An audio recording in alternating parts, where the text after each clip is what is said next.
Hey guys, today we're talking about tyre pressure.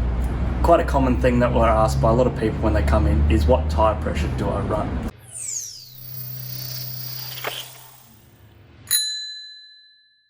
What you look for on every tyre, no matter whether it's a mountain bike, road bike, cyclocross bike, gravel bike, it's all going to have some little digits on it.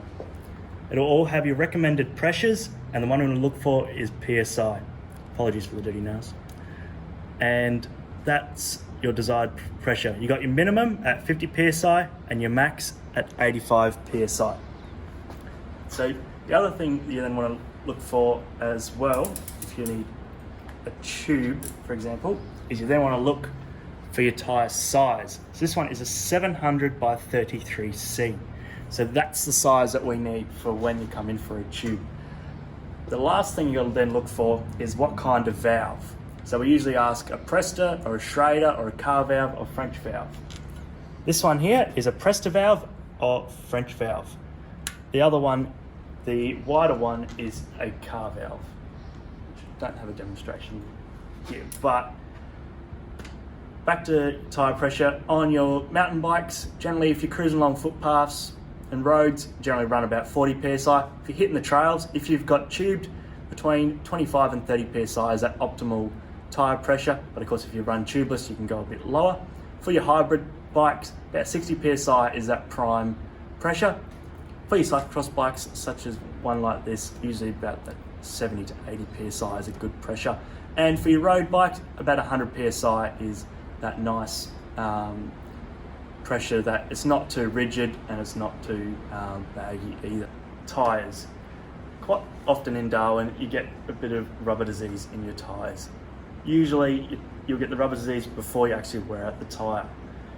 What you want to look for when you're looking for rubber disease is you want to be able to push the tyre together like that. This tyre of course is brand new, so you're not going to have any cracks in it or any issues there.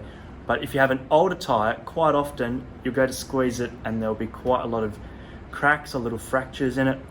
These are little areas where thorns can get into, like thorns, glass, you name it, anything sharp can get into those gaps and cause you a puncture. If this is going on, it's time to get a new tyre. Quite often we get asked about using tubeless as a punch protection method.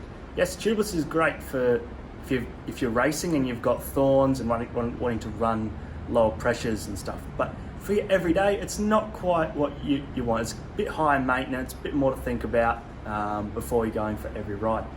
One thing that we do recommend though is getting a tube and putting slime or sealant in it. This is just another preventative measure. The sealant itself has little fibers in it, so if you get a thorn in it, and you can pull that thorn out and then spin the wheel, and then that sealant or slime will fill up that little hole, so then you can keep riding and not have to walk your bike home. If you're looking for an extra bit of punch protection, a bit of slime to go into those new tubes, and that will do you perfect. We're always here 7 days a week, 9 to 5 during the week, 10 to 4 on the weekends, and we always have a huge range of tyres in stock, whether it's for your road, your mountain bike, even maybe if you've got a track bike. We've got every kind of tyre you could need. Hopefully these few tips help you guys out for when you ever need to pop in for a tube or looking for your desired tyre pressure.